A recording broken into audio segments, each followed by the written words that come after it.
Welcome back to the Code of Ethics, the Realtor's pathway to professionalism. In our next two segments, we'll look at Article 1 and the standards of practice that interpret and explain Article 1. While every article is unquestioningly important, Article 1 is perhaps the first among equals.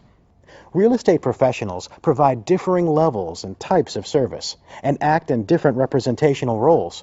In some cases, realtors are the agent of a client, while in other instances, they function in recognized non-agency capacities, as these roles are spelled out in state laws or real estate regulations.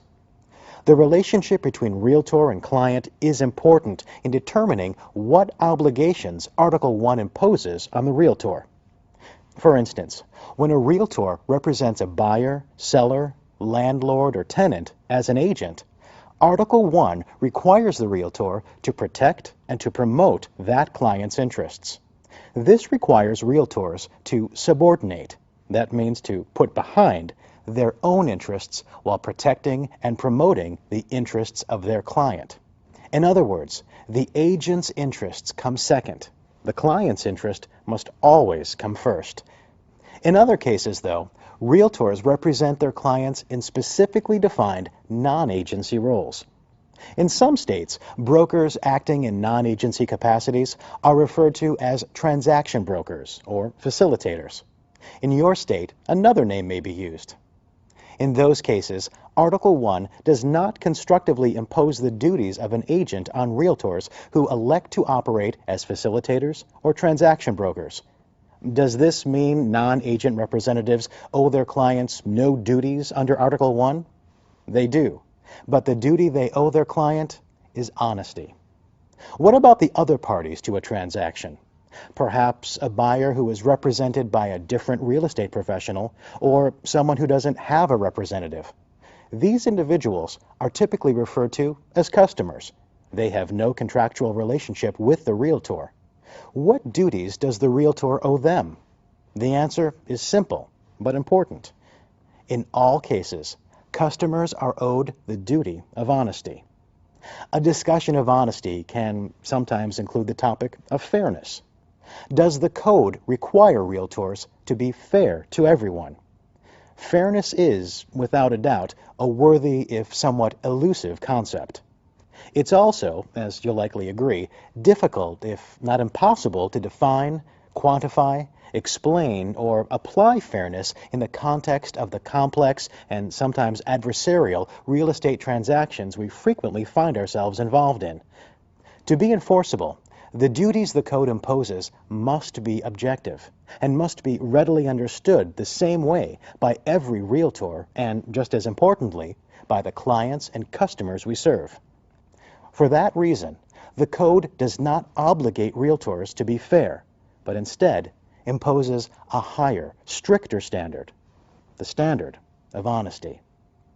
Let's consider how honesty is dealt with in the code.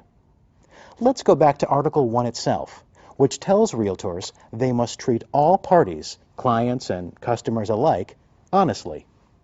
Standard of Practice 1-3 tells us that when we're competing to obtain a listing, we don't mislead the owner about the market value of her property.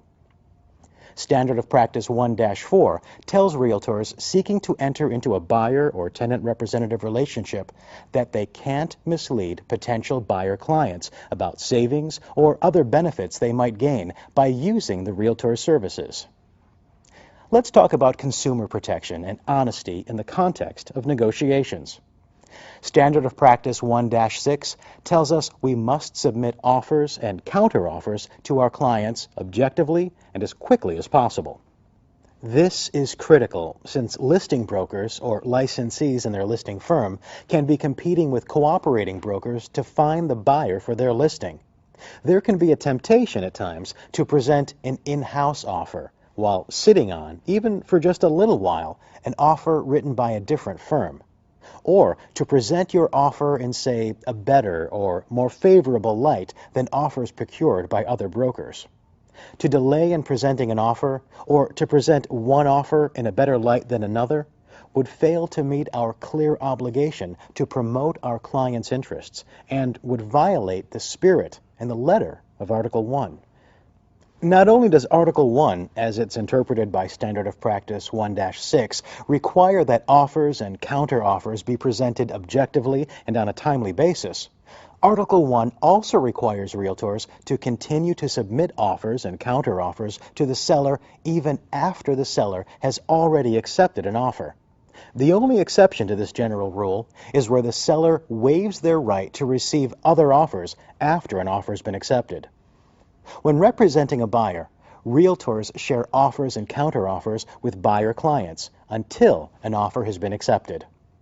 In our next segment, we'll continue to look at Article 1, the duties and obligations it imposes on realtors, and how Article 1 protects consumers who look to us for competent, ethical, professional real estate services. Always remember that the Code of Ethics, your Code of Ethics, is your promise of professionalism and performance.